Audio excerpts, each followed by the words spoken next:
For Cyberdramon, specifically even the Cyberdramon family, I felt a simple short wasn't good enough for this Digimon. And it's not that this is a bad Digimon by any means. It's a very cool looking, but given each of the, the blue flare version and then the X-antibody, I felt it was, we need to discuss it a little bit better. Cyberdramon is a cyborg dragon Digimon who's covered in rubber, so he's kind of got that element of, the Kamen Rider feel. He's already adapting to it.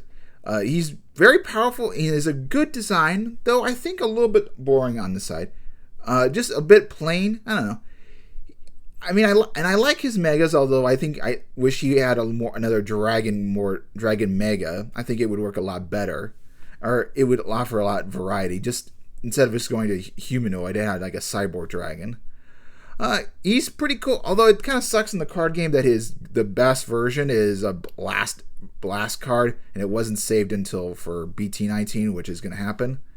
I don't really have anything necessarily negative to say about this design. It's very strong looking. I like the red and then the kind of the grayish blue.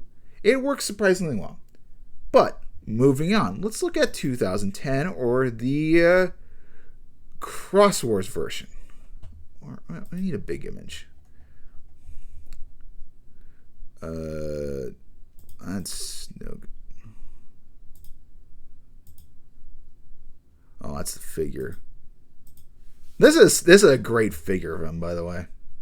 I'll say more on the matter, but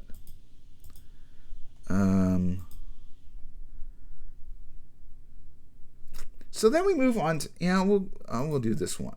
Hold on, I'm trying to think of the good. All right, now we're gonna have to use this one. So now we move on to the Cross Wars version, the blue flare. And it's described it's an alien version, and it has no relation to the other Cyberdramon species. It's got a different tail, it's got dark blue, it looks very alienoid, its wings are a little bit scattered around, and it's got this giant spear. And I gotta say, I like this more than regular Cyberdramon. Though I think this artwork doesn't do him justice. Maybe, I think we gotta... His toy looks fantastic, but maybe... Yeah, the card art of him is pretty good. Does it really well. I like the darker blue rather than the kind of light blue from the anime. But yeah, something about the Cyberdramon just works really well. I mean, his tail's got a bit of a mouth. He's just very alienoid. Now, this isn't my favorite version, but it comes very close. I want to see a full evolution line from him. He's just very unique looking. He's different from the other Cyberdramon, and I think it's a nice choice. But moving on to the piece de la resistance, we have the X-antibody version, which is also a fusion of both. You have this alienoid design, but with the cybernetic and a little bit of the rubber.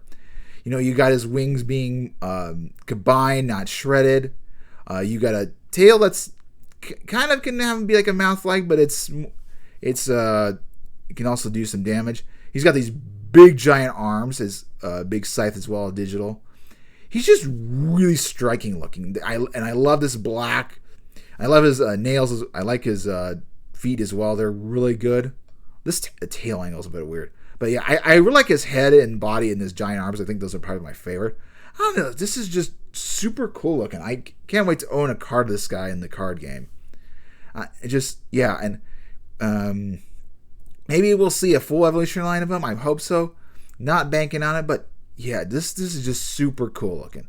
I think the X-antibody has turned into a hard material from head to toe and makes stealthier movements. So yeah, he's got a really cool upgrade. I absolutely love it a lot. And the Cyberdramon, all three of them are great, but just this guy stands out.